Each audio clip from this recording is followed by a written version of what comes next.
السلام علیکم ورحمۃ اللہ۔ ترجمہ تفسیر القرآن الکریم، سبق نمبر 334،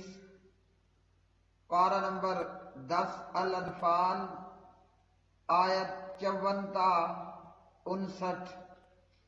اعوذ باللہ من الشیطان الرجیم، كدأب آل فرعون والذين من قبلهم كذبوا بآيات ربهم فأهلكناهم بذنوبهم وأغرقنا آل فرعون وَكُلٌّ كَانُوا ظَالِمِينَ۔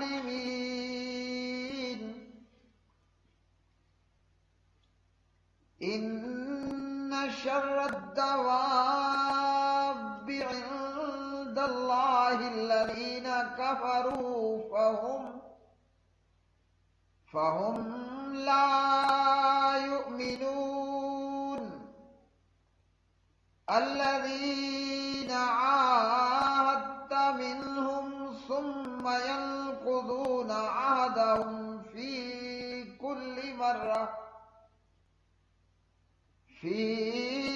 كل مرة وهم لا يتقون۔ فإما تثقفنهم في الحرب فشرد بهم من خلفهم لعلهم يذكرون۔ وإما تخافن من قوم خيانة فانبذ إليهم على سواء، إن الله لا يحب الخائنين۔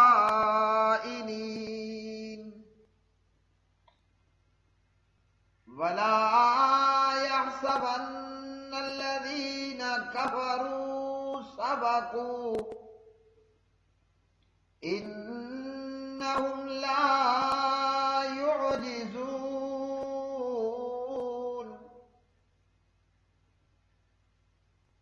فرعون کی آل اور ان لوگوں کے حال کی طرح جو ان سے پہلے تھے، انہوں نے اپنے رب کی آیات کو جھٹلایا تو ہم نے انہیں ان کے گناہوں کی وجہ سے ہلاک کر دیا، اور ہم نے فرعون کی آل کو غرق کیا اور وہ سب ظالم تھے۔ بے شک سب جانوروں سے برے اللہ تعالیٰ کے نزدیک وہ لوگ ہیں جنہوں نے کفر کیا سو وہ ایمان نہیں لاتے۔ وہ جن سے تو نے عہد باندھا پھر وہ اپنا عہد ہر بار توڑ دیتے ہیں اور وہ نہیں ڈرتے۔ پس اگر کبھی تو انہیں لڑائی میں پا ہی لے تو ان کے ساتھ ان لوگوں کو بھگا دے جو ان کے پیچھے ہیں، تاکہ وہ نصیحت پکڑیں۔ اور کبھی تو کسی قوم کی جانب سے کسی خیانت سے فی الواقع ڈرے تو ان کی طرف مساوی طور پر پھینک دے۔ بے شک اللہ تعالی خیانت کرنے والوں سے محبت نہیں کرتا۔ اور وہ لوگ جنہوں نے کفر کیا ہرگز گمان نہ کریں کہ وہ نکل گئے، بے شک وہ عاجز نہیں کریں گے۔ کدأب جیسے عادت تھی آل فرعون کی، والذین اور ان لوگوں کی جو من قبلہم ان سے پہلے تھے، کذبوا انہوں نے جھٹلایا بآیات ربہم اپنے رب کی آیتوں کو، فَأَهْلَكْنَاهُمْ تو ہم نے ہلاک کر دیا انہیں، بِذُنُوبِهِمْ بسبب ان کے گناہوں کے، واغرقنا اور ہم نے غرق کر دیا آل فرعون آل فرعون کو، وکل اور سب کانو تھے وہ ظالمین ظالم، ان بے شک شرع بدترین الدواب زمین پر چلنے والے، عند اللہ اللہ تعالیٰ کے نزدیک، الذین وہ لوگ ہیں جنہوں نے کافروا کفر کیا، فہم چنانچہ وہ لا یؤمنون نہیں ایمان لاتے، الذین وہ لوگ کے آہدتا آپ نے عہد باندھا، منہم ان سے، ثم پھر ینقضون وہ توڑ دیتے ہیں، عہدہم اپنا عہد، فی کل مرہ ہر مرتبہ، وہم اور وہ لا یتقون نہیں ڈرتے، فَإِمَّا لہذا اگر تثقفنہم آپ پائیں ان کو، فی الحرب لڑائی میں، فشرد بہم تو بگا دیں ان کے ذریعے سے، من ان لوگوں کو جو خلفہم ان کے پیچھے ہیں، لعلہم تاکہ وہ یذکرون نصیحت پکڑیں، وَإِمَّا اور اگر تخافن آپ ڈریں، من قوم خیانتا کسی قوم کی خیانت سے یعنی بد عہدی سے، فَانبِذْ تو پھینک دیں الیہم ان کی طرف، علی سواء برابری پر یعنی ان کا عہد برابری پر، انا بے شک اللہ تعالیٰ لا یحب نہیں پسند کرتا، الخائنین خیانت کرنے والوں کو یعنی بد عہدی کرنے والوں کو، ولا یحسبن اور نہ ہرگز گمان کریں وہ لوگ، الذین وہ لوگ جنہوں نے کفروا کفر کیا، سبقوا کے بچ نکلے یعنی کہ بچ نکلیں گے ہماری گرفت سے، انہم بے شک وہ لا یعجزون نہیں عاجز کر سکتے۔ پیارے بھائی اور میری بہنوں، آج کا سبق ان آیات بینات میں اللہ سبحانہ و تعالیٰ نے فرمایا کہ ان کا حال بھی فرعونیوں کے جیسا ہے۔ فرعونیوں کا جو جرم تھا وہی بعد میں آنے والے کافروں کا، یہودیوں عیسائیوں کے جرائم تھے، کہ یہ لوگ اللہ کی آیات کا کفر کرنے والے اور اللہ سبحانہ و تعالیٰ کی آیات کو جھٹلانے والے، تو اللہ رب العالمین نے ان لوگوں کو ان کے کفر اور ان کے گناہوں کی وجہ سے ہلاک کر دیا، اور ان کی کوئی تدبیر ان کے کام نہ آئی۔ اللہ تعالیٰ کی آیات سے مراد نشانیاں اور معجزات بھی ہیں، اور اسی طرح اللہ نے جو رسولوں کو احکامات دے کر مبعوث فرمایا وہ بھی مراد ہیں۔ فرمایا جانوروں میں سب سے بدترین جانور اللہ کے نزدیک کافر ہیں۔ اللہ تعالیٰ کے نزدیک جانوروں میں برے وہ یہ کافر لوگ ہیں جن لوگوں نے کفر کیا، ان کی نافرمانیوں اور جھٹلانے کی وجہ سے اور ان کے کفر کی وجہ سے اللہ رب العالمین نے فرمایا کہ یہ جانوروں میں بدترین جانور ہیں، کہ یہ اللہ سبحانہ و تعالیٰ کا تقوی اختیار نہیں کرتے ہیں اور کفر اور جھٹلانے کی راہ کو اختیار کیے رکھتے ہیں۔ اور فرمایا کہ یہ کیے ہوئے عہد کو توڑ دیتے ہیں اور اللہ وحدہ لا شریک کا ڈر اختیار نہیں کرتے۔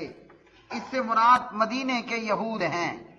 پیارے نبی علیہ الصلوۃ والسلام ہجرت کر کے مدینہ تشریف لائے اور مدینے میں موجود یہودیوں کے ساتھ پیارے نبی صلی اللہ علیہ وسلم نے معاہدے فرمائے، وہ بنو نذیر ہو یا کہ وہ بنو قریظہ ہو یا کہ وہ بنو قینقاع ہو، تو یہ یہودی کیے ہوئے معاہدے کی خلاف ورزی کرتے اور کبھی مسلمانوں کو آپس میں لڑانے کی کوشش کرتے اور کبھی کفار عرب کو مسلمانوں کے خلاف ابھارتے اور مسلمانوں کے خلاف حملہ آور کراتے اور ان حملہ آوروں کی ہر طرح سے مدد کیا کرتے تھے۔ تو یہ لوگ معاہدوں کو توڑنے والے، خاص کر کہ جب کعب بن اشرف یہودی جو کہ قریش مکہ کی بدر میں شکست پر بڑا غصے تھا، مکہ پہنچا اور مکہ والوں کو مسلمانوں کے خلاف بھڑکانے کی کوشش کی، اور جب قریش مکہ اور دیگر کفار ایک ساتھ اکٹھے ہو کر مسلمانوں پہ حملہ آور ہوتے ہیں تو اس موقع پر بھی مدینے میں موجود یہودیوں نے ان حملہ آوروں کا ساتھ دیا، اور جب انہیں بتایا جاتا کہ آپ نے تو معاہدہ کر رکھا ہے، یہ کہتے ہم بھول گئے تھے، اور پھر دوبارہ کچھ عرصے بعد ایسی حرکتیں کرتے کہ جو معاہدے کے خلاف ورزی ہوتی۔ تو اللہ سبحانہ و تعالیٰ نے فرمایا کبھی لڑائی ہو جائے تو ان پر خوب کاری ضرب لگانی ہے ان کے معاہدوں کو توڑنے کی وجہ سے، تاکہ جو دیگر لوگ ہیں وہ معاہدہ توڑنے سے آئندہ کے لیے ڈریں۔ چنانچہ نبی علیہ الصلوۃ والسلام نے بنو نذیر اور بنو قینقاع انہیں جلا وطن کیا گیا، اور بنو قریظہ یہودیوں کے اس قبیلے کو مسلسل بدعہدیوں کی وجہ سے اور خاص کر خندق کے موقع پر معاہدہ توڑنے کے نتیجے میں نبی علیہ الصلوۃ والسلام نے بنو قریظہ کا 25 دن محاصرہ کیا، اور پھر اس یہودی قبیلے کو عبرتناک سزا دی، جو کہ قیامت تک آنے والے یہودیوں کے لیے عبرت ہے اگر کوئی عبرت حاصل کرنا چاہے، کہ رحمت للعالمین صلی اللہ علیہ وسلم نے اس یہودی قبیلے بنو قریظہ کے 600 بالغ مردوں کو قتل کر دیا، اور اسی طرح عورتوں اور بچوں کو غلام بنا لیا گیا۔ تو یہ اللہ سبحانہ و تعالیٰ کی طرف سے ان کو سزا اور مار پڑی کہ یہ معاہدوں کو توڑنے والے۔ آج مسلمانوں کی حالت کیا ہے کہ اس وقت کفار، وہ چاہے امریکہ ہو، چاہے وہ برطانیہ ہو، چاہے وہ اسرائیل ہو، چاہے وہ بھارت ہندوستان ہو، امریکہ اور یورپ ہو، اور نیٹو ہو، اور اقوام متحدہ ہو، یہ معاہدوں کو توڑنے والے، مگر مسلمان اپنی نااہلی اور عیش و عشرت کی وجہ سے غیرت اور حمیت سے خالی ہو چکے ہیں۔ یہ چاہے جنیوا کنونشن جیسے معاہدے ہوں یا دیگر معاہدے، خود کفار ان معاہدوں کا پاس نہیں کرتے، اور آج کے قریب کے حالات کے اندر کہ خود بھارت ہندوستان نے جنیوا کنونشن کی خلاف ورزی کی، اور ابھی نندن اپنا لڑاکو جہاز لے کے پاکستان میں گھس بیٹھ کرتا ہے، مگر ہمارے حکمرانوں کی عیش و عشرت اور غیرت و حمیت سے خالی یہ حکمران ان معاہدہ توڑنے والوں کے خلاف کچھ نہ کر پائے۔ اور یاد رکھیے، جب معاہدہ توڑنے والے کفار کو سزا نہ دی جائے تو دیگر کفار بھی مسلمانوں پہ جرأت کرتے ہیں، اور یوں مسلمانوں کو مٹانے اور ملیا میٹ کرنے کی کوششیں اور ارادوں کو جاری رکھتے ہیں۔ اور اللہ سبحانہ و تعالیٰ نے فرمایا اگر کسی قوم سے یہ ڈر ہو کہ کوئی کافر معاہدے کو توڑ دے گا تو پھر باقاعدہ اعلان کر کے معاہدہ توڑ دینا چاہیے اور اس پر حملہ کرنا چاہیے۔ ہاں، معاہدہ جب موجود ہے تو اس کی موجودگی میں اس قوم کے اوپر حملہ آور نہیں ہونا جس کے ساتھ معاہدہ ہے، الا یہ کہ وہ معاہدہ توڑ دیں یا ان کی طرف سے معاہدہ توڑنے کا ڈر ہو تو پھر اعلان کر کے معاہدہ ختم کر دینا چاہیے، اور تب جا کے معاہدہ جو ہے وہ حملہ آور ہونا چاہیے، نہ کہ اس سے پہلے۔ جیسا کہ سنن نبی داؤد کے اندر یہ روایت 2759 2759 نمبر کی روایت علامہ محمد ناصر الدین البانی رحمہ اللہ فرماتے ہیں روایت صحیح ہے۔ روایت کے راوی، حدیث کے راوی حضرت سلیم بن عامر ہیں۔ جناب حضرت سلیم بن عامر کہتے ہیں کہ حضرت معاویہ بن ابی سفیان رضی اللہ تعالی عنہ ان کا معاہدہ تھا، اور جناب معاویہ رضی اللہ تعالی عنہ رومیوں کی طرف کوچ کرتے ہیں، جبکہ ان کے ساتھ معاہدہ تھا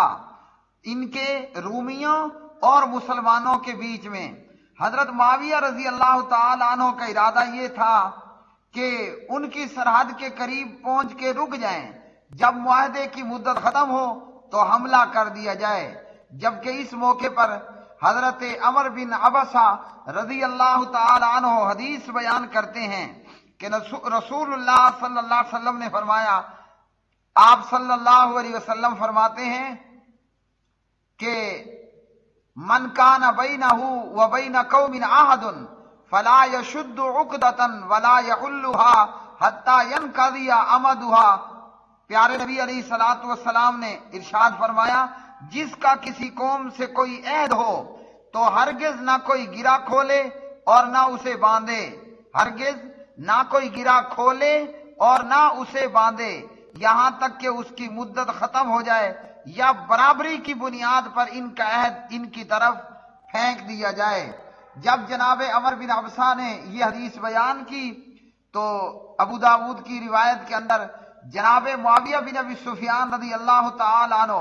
نبی علیہ السلام کا یہ فرمان سن کر فرجع معاویہ رضی اللہ تعالی عنہ حملہ کیے بغیر لوٹ پڑے، واپس کو چل دیے۔ تو اس حدیث سے کیا معلوم ہوا؟ جب معاہدہ ہے تو حملہ نہیں کرنا، لیکن اگر کفار معاہدے کو توڑ دیں، جیسے ابھی نندن لڑاکو جہاز لے کر پاکستان گھس آیا، جب کافر معاہدہ توڑ دیں تو پھر اٹیک کرنا ہے، حملہ کرنا ہے، بے غیرتی اور بے حمیتی کا مظاہرہ نہیں کرنا۔ لیکن افسوس کہ ہمارے حکمران ہی ایسے ہیں کہ ان سے غیرت کی توقع رکھنا وہ بیکار ہے۔ ہاں اگر ہمارا حاکم وقت عمر بن عبدالعزیز رحمت اللہ علیہ کے جیسا ہوتا تو ابھی نندن کے پاکستان میں گھس آنے پر یہاں سے غوری اور غزنوی میزائل اڑتے اور مودی سرکار پر اور مودستان پر اٹیک کر دیا جاتا۔ وآخر دعوانا ان الحمدللہ رب العالمین۔